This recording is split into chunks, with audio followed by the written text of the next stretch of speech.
va nous rejoindre Julia. Elle va nous parler des grandes dames qui se rebellent. Ça se rebelle chez les premières dames, c'est ça, grandes dames ou premières dames? Vous allez voir les deux en fait. Rébellion du côté des grandes dames. On démarre avec le soutien très surprenant de Melania Trump.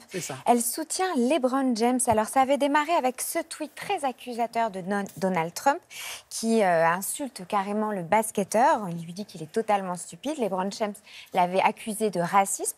Eh bien c'est Melania qui surprend, qui s'est fendue d'un message.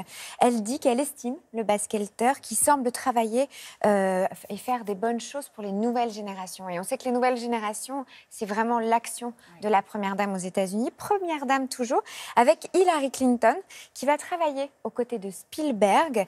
Après avoir été première dame, évidemment candidate à la présidence des États-Unis, Hillary Clinton, eh bien, elle opte pour le rôle plus reposant, probablement de productrice. Et le thème de sa première production, eh bien, c'est la lutte des femmes pour le droit de vote et l'adaptation de ce roman en film à la télé, un roman d'Hélène Weiss. Donc ça, c'est pour les premières dames.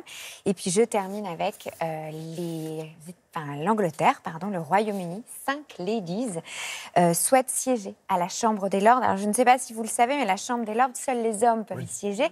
Et c'est un titre qu'ils héritent de leur père. Par contre, les filles n'en héritent pas. Eh bien, 5 ladies ont décidé de se battre et pour ça, elles ont convoqué la Cour européenne. Elles attaquent le Royaume-Uni auprès de la Cour européenne. C'est bien les filles, on vous soutient, battez-vous. Je ne sais pas si elles nous regardent, mais on ne sait jamais. En tout cas, on est de tout cœur avec elles. Merci beaucoup Valérie.